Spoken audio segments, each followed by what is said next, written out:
You served at the Department of Energy during President Trump's first term, correct? Yes, I did.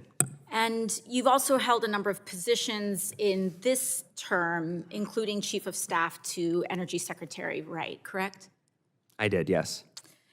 Great. I'm hoping that you could help me understand more about the agency's decision-making process. We've talked about how there have been many clean energy projects that have been canceled over the last year. In fact, since January of last year, over 170,000 energy jobs across the country on clean energy projects have been lost or impacted due to the policy changes from your department. One company canceled plans for a battery manufacturing facility in Buckeye, Arizona. That cost 6,400 jobs to the local community. Glendale, Kentucky has lost over 150,000 jobs due to another manufacturing facility closure. As Chief of Staff to Secretary Wright and as acting Undersecretary, were there assessments done on how many jobs would be lost due to these decisions?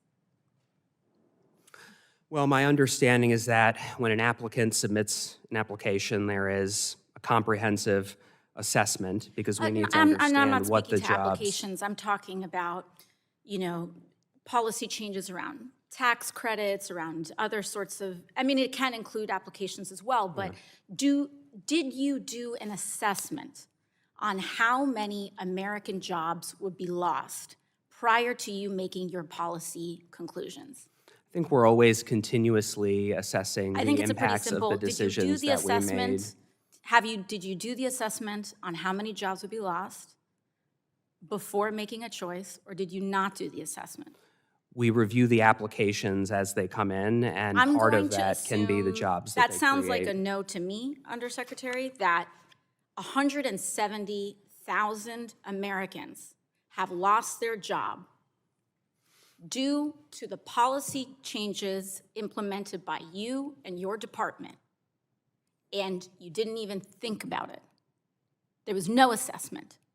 170,000 Americans out of a job, out of health insurance, out of any opportunity, battery manufacturing plants in Georgia, Arizona, Kentucky.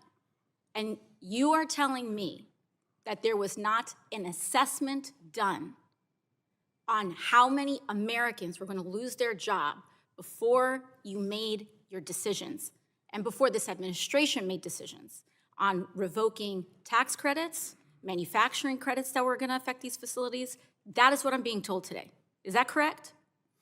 No, as I mentioned, we have a comprehensive review process for all applications. And does that process include how many jobs would be lost?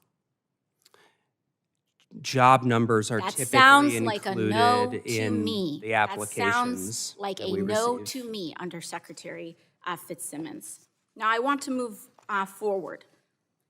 In Noonan, Georgia, a company planning a battery manufacturing facility walked back a $2.6 billion investment in the state of Georgia. The company cited the clean energy tax credits that were critical to its decision to invest in the project, and the Trump administration's reversal and decimation of these tax credits ended a $2.6 billion energy investment in the state of Georgia alone. You must be aware that under President Trump, the United States, in just a year, has lost $53 billion in clean energy investment in our infrastructure. So what I am trying to understand, since you have described yourself as spearheading the Department of Energy's dominance agenda, is why, and under President Trump's energy dominance executive order, it talks about good paying jobs. So how is this administration and how are you assessing these projects when we have resulted in a net loss of 170,000 jobs? As I've mentioned, we have a comprehensive review process. President Trump is focused on restoring American energy dominance after 4 years of disastrous energy subtraction policies. And so we're investing in an affordable, reliable, and secure So we're doing that by cutting energy American system jobs for and the then trying to American invade people. Venezuela to compensate? Thank you, I yield back. The gentleman's time has expired. The chair now recognizes the gentleman from New York's 23rd District for 5 minutes for questions.